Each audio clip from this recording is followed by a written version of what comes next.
అటవీశాఖ సిబ్బందిపై దాడి చేసి హింసించిన కేసు శ్రీశైలం ఎమ్మెల్యే బుడ్డా రాజశేఖర్ రెడ్డికి గట్టిగా బిగుసుకుంటోంది.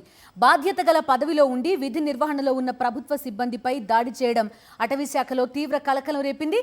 తక్షణమే శ్రీశైలం ఎమ్మెల్యేను పదవి నుంచి బర్తరఫ్ చేయాలని డిమాండ్లు ఊపందుకుంటున్నాయి.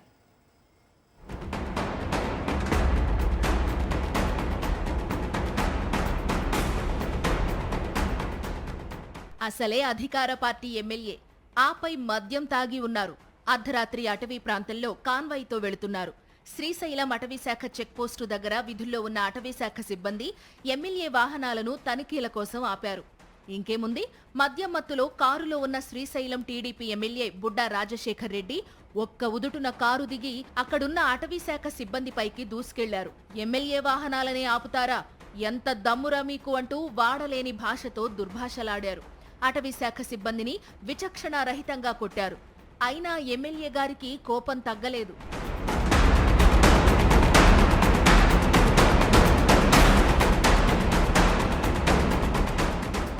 అటవీశాఖ వాహనం డ్రైవింగ్ సీట్లో ఎక్కిన ఎమ్మెల్యే అటవీశాఖ సిబ్బందిని కూడా అదే వాహనంలో ఎక్కించుకున్నారు. శ్రీశైలం, సున్నిపెంట తదితర ప్రాంతాల్లో తిప్పుతూ కారులోనే అటవీశాఖ సిబ్బందిని తన అనుచరులతో హింసించి రాక్షసానందం పొందాడు. నలుగురు అటవీశాఖ ఉద్యోగులను రాత్రంతా కారులో తిప్పుతూ హింసిస్తూ తెల్లవారుజామున అదే చెక్పోస్టు దగ్గర వదిలి వెళ్లిపోయారు.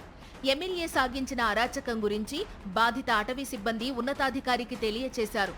తెల్లవారగానే శ్రీశైలం పోలీస్ స్టేషన్లో అటవీశాఖ సిబ్బంది ఎమ్మెల్యే పైన, ఆయన అనుచరులపైన కేసు పెట్టారు.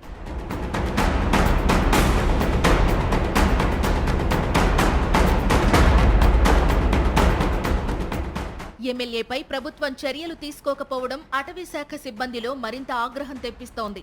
రాష్ట్ర వ్యాప్తంగా అటవీశాఖ సిబ్బందితో పాటు ఎస్సీ, ఎస్టీ, మైనారిటీ సంఘాల నేతృత్వంలో ఎమ్మెల్యే బుడ్డా రాజశేఖర్ రెడ్డి తీరుకు నిరసనగా ఆందోళనలు కొనసాగుతున్నాయి. మార్కాపురంలోని అటవీశాఖ డిప్యూటీ డైరెక్టర్ సందీప్ కృపాకర్ నన్ను కలిసి వినతిపత్రం సమర్పించారు. ఎమ్మెల్యేపై చట్టపరమైన చర్యలకు డిమాండ్ చేశారు. లేదంటే ఉద్యమాన్ని తీవ్రతరం చేస్తామని హెచ్చరించారు. ఇవాళ ఎమ్మెల్యే గారిని వెంటనే చట్టపరంగా ఇవాళ ఈ కేసులో atrocity, SC ST atrocity act తో పాటు అటెంప్ట్ మర్డర్ సెక్షన్ ని కూడా అప్లికబుల్ అవుతాయి. అదే విధంగా విధి నిర్వహణలో ఉన్నటువంటి ఎంప్లాయీస్ ని ఆయన ఇబ్బంది పెట్టాడు కాబట్టి ఈ మూడు విధాల్లో అంటే ఈ 3 సెక్షన్లలో ఏ సెక్షన్లు అప్లికబుల్ అయితే అన్ని కూడా మరి వారి మీద నమోదు చేయాలి. ఇంకోసారి ఇటువంటి చర్యలు జరగకుండా ముందు జాగ్రత్త కోసము అన్ని విధాలుగా సహాయ సహకారాలు అధికారులు, మా పై అధికారులు కానీ, సీఎం గారు కానీ, డిప్యూటీ సీఎం గారు కానీ సహకరిస్తాము, అన్ని విధాలుగా చర్యలు తీసుకుంటామని చెప్పేసి మాకు హామీ ఇచ్చినున్నారు. అటవీశాఖ సిబ్బందిపై రౌడీయిజం చేసిన టీడీపీ ఎమ్మెల్యేపై చర్యలు తీసుకోకపోతే ఉద్యమం తీవ్రమయ్యే సూచనలు కనిపిస్తున్నాయి. మరి ప్రభుత్వం ఏం చేస్తుందో చూడాలి.